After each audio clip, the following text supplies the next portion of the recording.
Welcome to AutoCAD essential training. অটোক্যাডে কোনো ডিজাইনকে এডিট এবং মডিফাই করার জন্য সবথেকে বেশি যে রিবনসটি ব্যবহার করা হয় তা হলো প্যালেটস। আর অটোক্যাডের মধ্যে প্যালেটস রিবনটি আপনি পাবেন ভিউ ট্যাবে গেলে। প্যালেটস, আর এই প্যালেটসের মধ্যে প্রায় 14টি টুলস থাকে।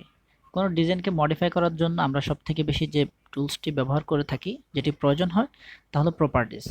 প্রপার্টিজে ক্লিক করলে মডেল স্পেসের বাঁ দিকে প্রপার্টিস টুলসের যে ডেটাগুলো শো করবে। তো আপনি যদি কোনো ডিজাইনের সম্পর্কে জানতে চান, ডিজাইনের সম্পূর্ণ তথ্য পেতে চান, তাহলে সেই তথ্যগুলো পাবেন প্রপার্টিজের মধ্যে। মনে করেন স্ক্রিনে যে ডিজাইনটি আছে, এখানে আমি একটি সার্কেলকে যদি সিলেক্ট করি, দেখেন প্রপার্টিজ টুলের মধ্যে এই সার্কেল সম্পর্কিত যাবতীয় তথ্য শো করেছে।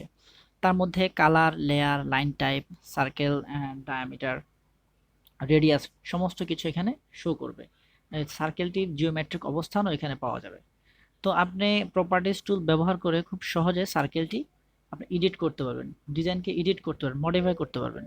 তো আমি যদি সার্কেলটির কালার চেঞ্জ করতে চাই, তাহলে এখানে জেনারেল সেটিংসের মধ্যে একটি ডেটা আছে কালার। কালারে এখন আমার বর্তমান সার্কেলটি আছে ইয়েলো, তো আমি এই সার্কেলটিকে গ্রিন করে দেব। দেখেন এখানে অটোমেটিক্যালি সার্কেলটি গ্রিন হয়ে গেছে। তারপরে আমি সার্কেলটির যদি রেডিয়াস চেঞ্জ করতে চাই, বর্তমান রেডিয়াস আছে 1.6, এখন আমি এই রেডিয়াসটিকে যদি 3 করে দেই, তাহলে অটোমেটিক্যালি আমার সার্কেলটি 3 হয়ে গেছে, বড় হয়ে গেছে সার্কেলটি। তারপরে আমি যদি আবার সার্কেলটিকে যদি 2 করে দিতে চাই, আবার ছোট হয়ে গেছে। তো খুব সহজেই আপনি রেডিয়াস চেঞ্জ করতে পারবেন, ডায়ামিটার চেঞ্জ করতে পারবেন প্রপার্টিজ টুল ব্যবহার করে। অর্থাৎ একটি ডিজাইনের সম্পূর্ণ তথ্য আপনি পাবেন প্রপার্টিজ টুলসে। এখন প্রপার্টিজ টুলসটি ওপেন করা থাকলে মডেল স্পেসে আপনার জায়গা কমে যাচ্ছে। ডিজাইনের জন্য মডেল স্পেসে বড় জায়গা খুব প্রয়োজন। তো এই বড় জায়গার জন্য আপনি প্রপার্টিজ টুলটাকে মিনিমাইজ করে রাখতে পারেন। আপনি যদি মিনিমাইজ অপশানে যান, ক্লিক করেন, প্রপার্টিজ টুলটি আপনার মডেল স্পেসের বাঁ দিকে মিনিমাইজ হয়ে যাবে। এখন মডেল স্পেসে আপনি যদি বাঁ দিকে যে প্রপার্টিজ লেখা আছে, এখানে যদি আপনি মাউসের রাইট ক্লিক করেন, দেখেন এখানে আইকন অনলি এবং টেক্সট অনলি আছে। আমার এটা টেক্সট অনলি দেওয়ার কারণে এখানে টুলসটি যে প্রপার্টিজ লেখাটি হরাইজন্টালি এখানে শো করছে। আবার মাউসটি সরিয়ে ফেললে অটো হাইড হয়ে যাবে, আবার মাউসটি যখন হোভার করবেন অটো সে শো করবে। এখন আপনি এখানে অনেক টুলস থাকতে পারে, যার কারণে আপনি যদি আইকন অনলি দিয়ে দেন, তাহলে দেখবেন যে টুলসটি শুধুমাত্র আইকন এখানে উপরে শো করবে। এভাবে আপনি আপনার প্রয়োজনীয় টুলসগুলো আইকন আকারে আপনার উইন্ডোতে আপনি সেট করে রাখতে পারবেন। তো তারপরে আসেন, নিচে একটি সাদা স্পেস আছে, যে আমি মাউসটা যে জায়গাটাতে আপনার মুভ করাচ্ছি, এই সাদা স্পেসটা আছে, এটার নাম হচ্ছে স্ট্যাটাস বার। অর্থাৎ আপনি আপনার উইন্ডোতে অটোক্যাডে যে কাজ করছেন, যে কমান্ড দিচ্ছেন, সমস্ত কিছু আপনার এবং কারেন্ট আপডেট, কারেন্ট কমান্ড সব কিছু আপনি স্ট্যাটাস বারের মধ্যে পাবেন। যে আমি যদি মনে করেন আমি এখন আপনার স্কেপ ক্লিক করলাম, দেখেন আমার এখানে ক্যান্সেল চলে আসলো। অর্থাৎ আমরা স্কেপ ব্যবহার করে থাকি কোনো কমান্ড থেকে বেরিয়ে আসার জন্য।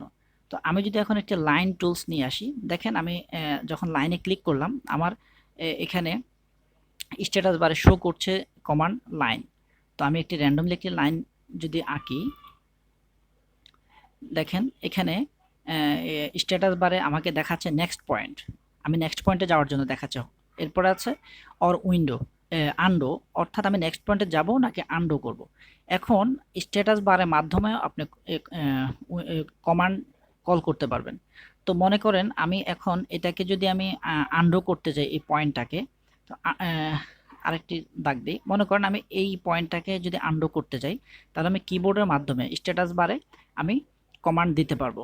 তো আমি আন্ডো করার জন্য যদি এখানে লেখা আছে যেহেতু আন্ডো, দেখেন আন্ডোর ইউ আছে, তো আমি যদি এখানে ইউ প্রেস করি, এন্টার প্রেস করি, দেখেন আমার এই পয়েন্টটা আন্ডো হয়ে গেছে। আর এখানে আপনার স্ট্যাটাস বারও আমি যে আন্ডো করেছিলাম সেটা কিন্তু স্ট্যাটাস বারে দেখাচ্ছে যে আমি ইউ প্রেস করেছিলাম। তো এখন যদি আমি এই পয়েন্টটাকে যদি ক্লোজ করে দিতে চাই, তখন আমি দেখেন পরবর্তীতে এখানে স্ট্যাটাস বার দেখাচ্ছি specify next point or close exit undo. Exit করতে গেলে আমি স্কেপ দিতে হবে, ক্লোজ করতে গেলে আমাকে এন্টার, অথবা আমি মাউসে রাইট ক্লিকে গিয়ে যদি আমি এখানে ক্লোজ দিই, দেখেন দুইটা পয়েন্ট সে অটোমেটিক্যালি ক্লোজ করে দিবে। তো অর্থাৎ এখানে আপনার স্ট্যাটাস বারে ক্লোজের সিটা উঠে গেছে, অর্থাৎ আপনি এই আপনার লাইনটি ক্লোজ করেছেন। তো স্ট্যাটাস বারের মাধ্যমে আপনি কমান্ড কল করতে পারবেন এবং ডিজাইনের সম্পূর্ণ স্ট্যাটাস আপনি জানতে পারবেন। তারপরে মডেল স্পেসের নিচে আরেকটি টুলস, আরেকটি আইকন বার আছে, দেখেন এটা মোড সেটিংসের জন্য ব্যবহার করা হয়। অর্থাৎ আমার মডেল স্পেসে আপনি দেখেন যে এখানে গ্রিড ওপেন করা আছে। তো আমি যদি এই আপনার টুল সেটিংয়ে গিয়ে মোড সেটিংয়ে গিয়ে যদি আমি অফ করে দিই গ্রিড, দেখেন আমার স্ক্রিন থেকে কোনো গ্রিড নাই, আমার স্ক্রিনটা একদম ক্লিন হয়ে গেছে। আমি যদি আবার গ্রিড ওপেন করে দিই, এটা আমার গ্রিড চলে আসবে। তো এখানে যে আইকনগুলোতে হাইলাইটস করা আছে এগুলো আমার এখানে অ্যাক্টিভ আছে, অর্থাৎ আপনি যেগুলো অ্যাক্টিভ করবেন আপনার ডিজাইনের ক্ষেত্রে ওই আইকনগুলো কাজে লাগবে।